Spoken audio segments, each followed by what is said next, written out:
Sinfonia number 1 in C major. This begins the cycle of 15 sinfonias, and he starts at the beginning, the key of C major, no sharps or flats. So it's a simple key, all the white keys from C to C. But Bach isn't going to take it that simply. He's going to take those same all white keys and start the C and the bass, but the subject will start on the 5th, the G, the dominant. So our opening statement starts like this in the soprano.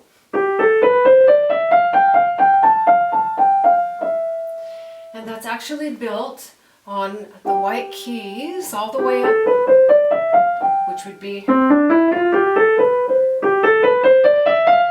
to G, and then we have two little turns, and this. So he's really outlining.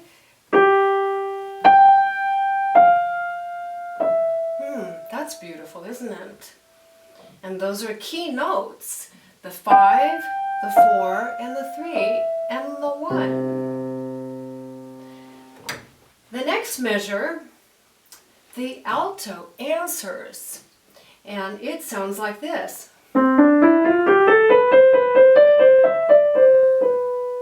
And then measure 3, the bass gets the same subject. In measure 4, we invert that subject. So instead of going up, it's going to go the other way, going down. And that sounds like this, measure 4 with the bass. And measure 5, again the bass, going up in original form. And measure 6 to conclude, inverted alto. So the soprano only got one entry in measure 1.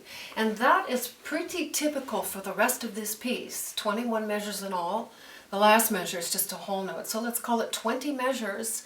And every single measure, without exception, has the statement in it of that opening measure 1. I've never seen anything like it. And I'm just going to show you immediately with the chart that you get, digital downloads that you can get from my website, sallychristianmusic.com. You get this satellite view. You get the color-coded voice dialogue version, which I'm going to show you now. You also get a complete black and white version, so you can mark it if you want or not. But I took a lot of care to highlight the 3 parts. The soprano, I chose the pink color. The alto tenor, I chose the blue, and the bass, I chose the green. And I've actually shown how that subject, and I've got it in print here, measure 1, subject, soprano. Measure 2, alto, subject, answer. Now in a typical fugue, your opening material would start, for instance, on a C, and then the next voice called the answer would be on the dominant. So this is a type of an answer. He's starting our original on the G. If he had a true answer, it would start on the D, but he starts it on the C. So it's a type of answer, but not exact. And here we go all the way through. Every one of these measures has a label. Subject, measure 3, inverted subject, bass. Now the thing I was going to tell you is that the bass has the dominant role in this piece of the subject entries. It has 4 times as many entries as the soprano and almost twice as many as the alto. This is a bass-favored piece. And so in the green you'll follow through many times. Subject, measure 3, bass. Inverted subject, measure 4, bass. Measure 5, subject, bass. And finally, where I stopped at the end of measure 6. And that was all our opening material, first 3 systems. These are all systems. Here's the entire piece all laid out for you. Systems 1, 2, 3, 4, and then your page 2 begins these last. And I found this really very profound in its simplicity, this piece. I have been studying all of these sinfonias and inventions, as many as I can do at one time, and I haven't come across any quite like this one that has the subject in every single measure, and we don't ever really modulate to any other key. This one pretty much stays as a flowing, nebulous, I like this word mellifluous, sweetly flowing river of 16th notes of that subject motive. And it flows and meanders and it takes a little visit at other keys, which we will get into here, but it never truly modulates or stops moving until the very end. It's like a meditation. And I feel that way. It's cleansing, just to completely go with the flow of this. This piece is about the journey, not the destination so much, and isn't that how life is? So let's get into the piece now, and I'm going to play from the top.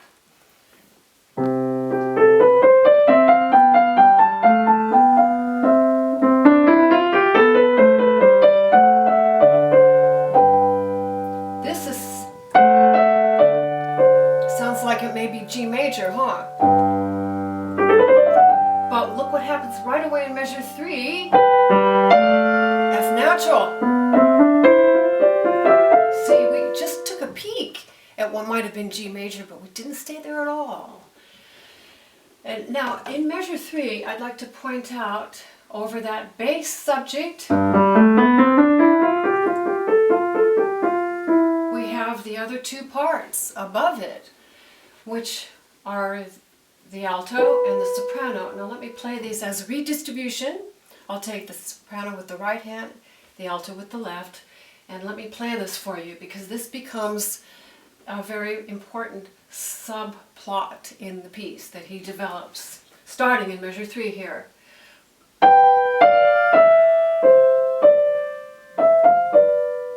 Going on.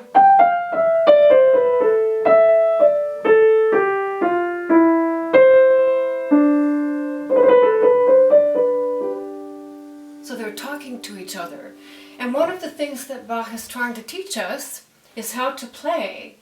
It's in his preface with sincere instruction to learn how to play cleanly and correctly in two parts for the two-part inventions, and then to go on with the sinfonias with the third voice. Obligato writing. All three parts are essential and necessary, played correctly and well, and cantabile. So what does that mean? Well, what that means is that we are listening to those parts as two separate voices talking to each other, so we can always hear at all times. So let me play measures 3 and 4 again. I'm going to highlight the soprano a little louder so you can hear that voice, obviously.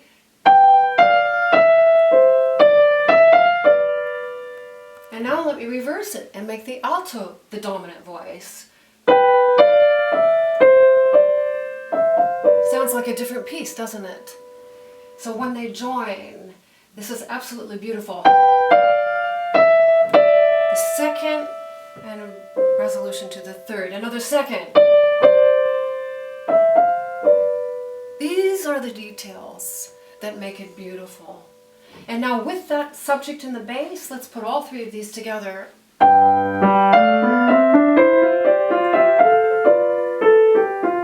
Now inverted subject bass.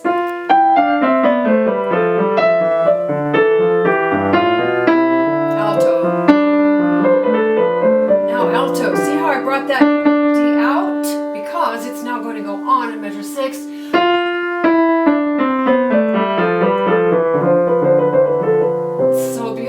He set that up, the first alto inverted statement in measure 6. So we're still C major. We haven't gone anywhere really. But now, the beginning of our fourth system, the plot starts to thicken and we get our first sequence. And a sequence is simply a motive stated, the very same motive, either up to another pitch or down to another pitch. It can be a diatonic sequence, which means exactly next door in the scale, which this one is. This is a diatonic sequence in measure 7. Let's play the bass alone so you can hear how he's using that opening subject inverted in a sequence. Measure 7. Up a ninth. Up another ninth. Let's do this again.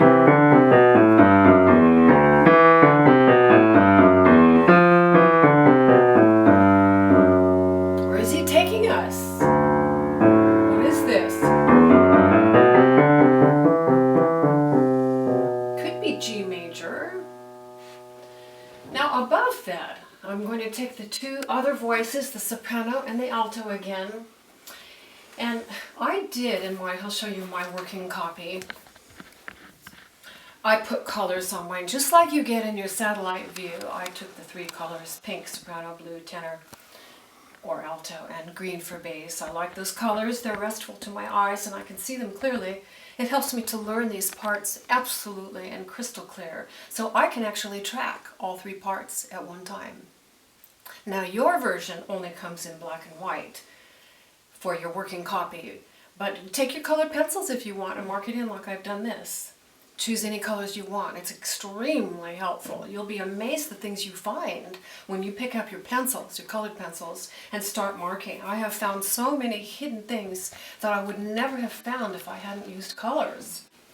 So starting right here in measure 7, on the bottom system here, I'm going to play just these top 2 parts, the soprano and the alto, and show you what he's doing now with syncopations and ties. Because remember, our subject is non-stop 16th notes of flowing.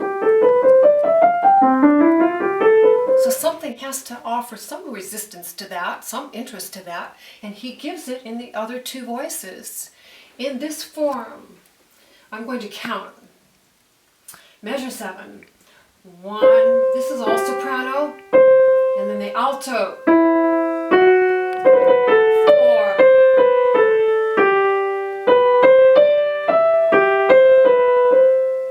Those were really the voices talking to each other. Soprano, alto, soprano. Now, soprano holds and alto comes. Soprano, alto. Now up a 6th.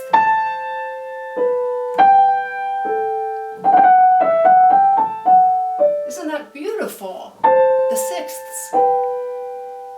Very harmonious interval, but staggered. 3 and 4 and 1. Now the alto gets the inverted subject. And the soprano gets it.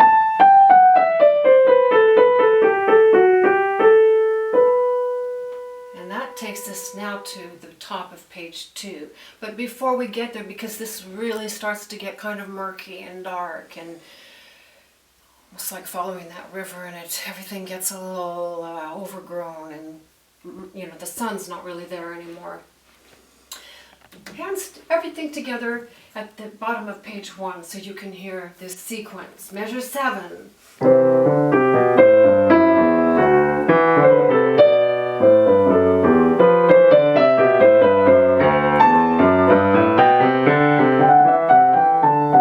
Here's our inverted subject in the alto.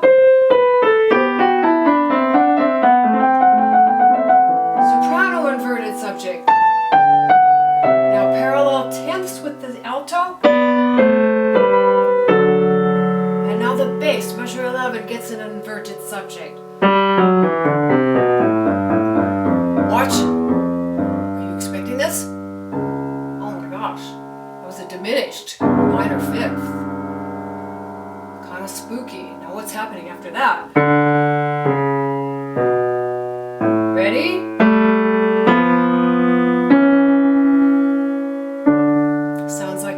Doesn't it? See how he gets there. Measure 11.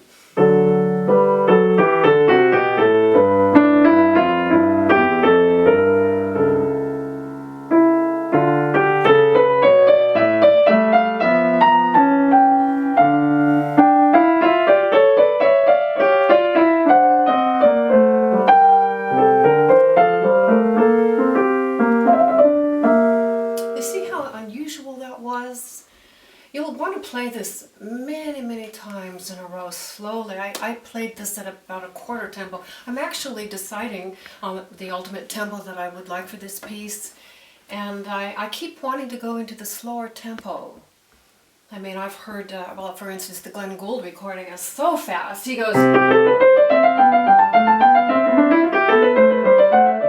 And I don't hear the music in it that way. I don't hear the dialogue. I don't hear all the suspensions and the tension of the three different parts. So for my preference, it's a little slower on this one.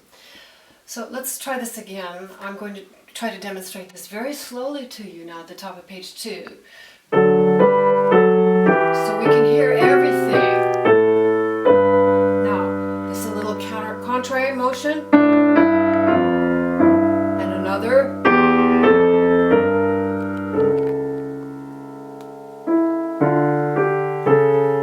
Contrary motion. Now contrary between the alto and the bass. Do you feel the tension? He's setting up for that brief visit to D minor. So there's so much contrary motion. These parts are stretching and coming together like threads. This beautiful, constant undulation in that measure of 13. Let's do that again because we have an altered subject in the alto right here. Now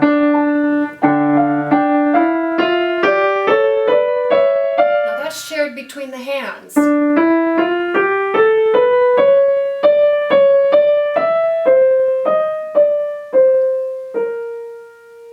It's the altered subject because at the end there, do you hear how unusual that is? Give yourself the permission to linger with these harmonies and really let them permeate like a deep water going on. Measure 14. See the amazing change there. From measure 13 to measure 14, it's like a whole different country.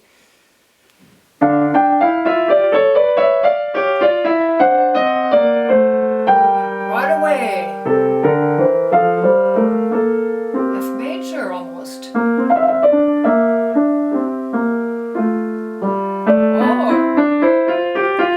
C major.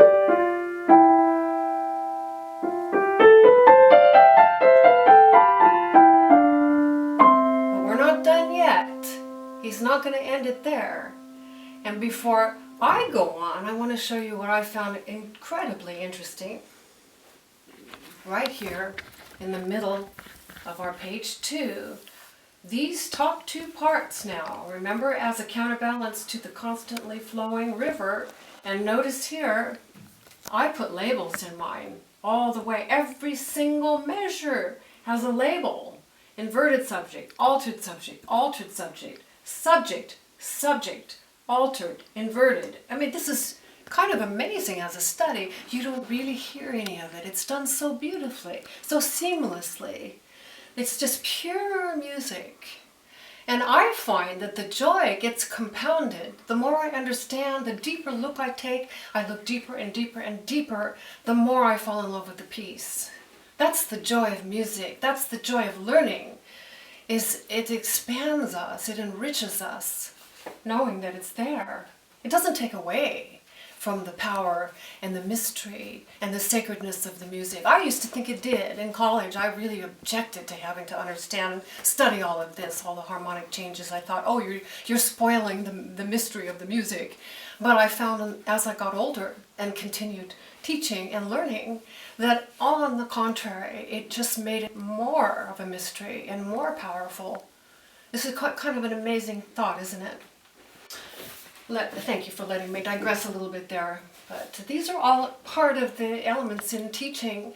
We really talk about life and the human condition through the format of music, the greatest format. It sounds and where it takes us. It's so cathartic. So here we are now. I was going to show you the dialogue between the soprano and the alto in measure 14. Let me just play those 2 parts as redistribution.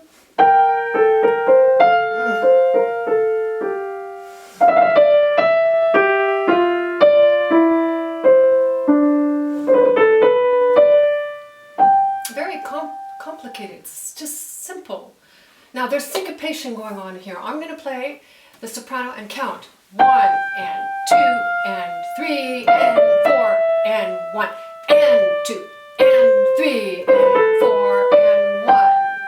So that's called rhythmically displaced. It's off a little bit. The first time we have it, listen, 1, 2, 3, 4, 1 and 2 and 3.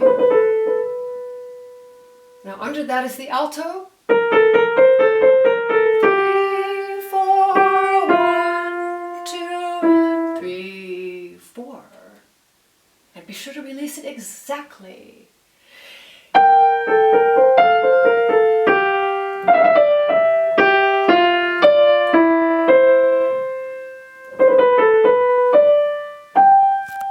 What's coming? So pretty how that joins there. This is in measure 16. See, that you would think it would be, but it's an altered entry. It starts on the F, and that sounds kind of clashy there. It is. It's a ninth, but that adds our tension.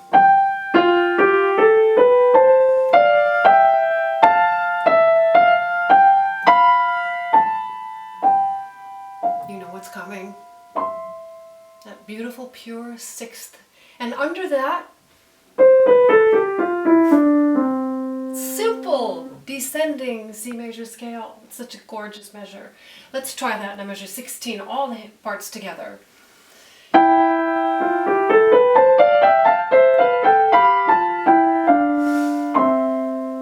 Okay.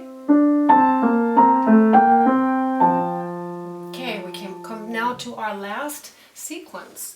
One of the things I love about this edition is because these are loose leaf, you can actually line them up the bottom of page 1 and the bottom of page 2, and notice, voila, the sequences are at the bottom of each of the pages, and they're both in the bass. I found that really remarkable. He liked that feature. He used it to kick off into our development section, and he's using it as a wrap-up to bring us back home.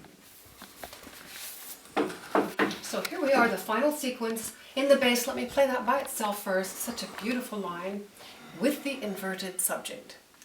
Inverted subject, right here on the G. Up the ninth.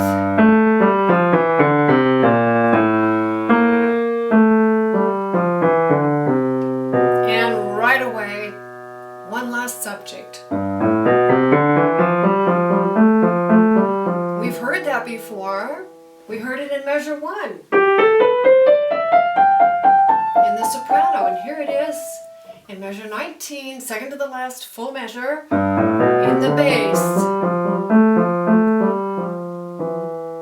We think we're C, but look what he gives us. The alto gives a little hint. Little interest even to the very end. I'm going to play the alto and the soprano alone on this bottom system here. Here is more suspension, more tight notes, more syncopation, but it's all very subtle. Here we are with redistribution. So high. That takes you somewhere right away. I think, oh gosh, where am I?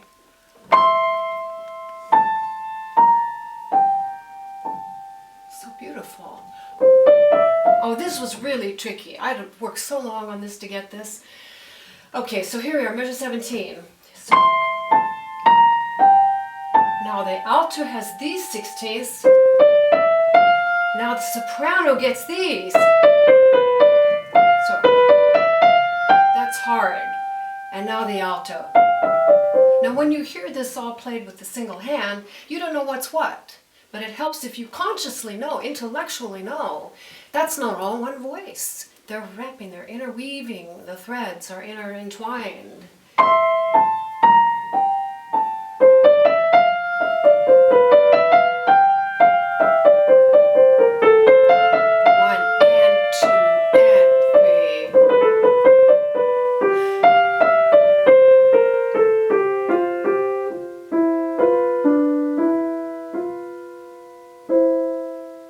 Cleanly, clearly, and well played is the instruction. And that kind of attention, I do a lot of finger substitution. You'll see a lot of 4/ to the 5. Or, see, I have this and I switch to the 5.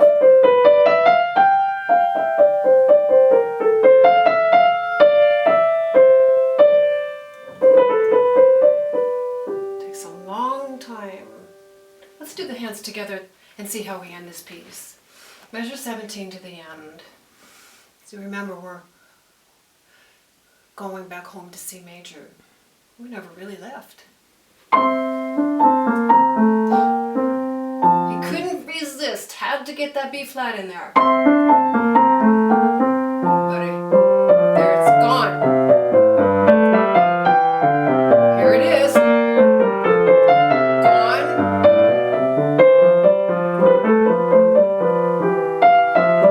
Here it is. And gone.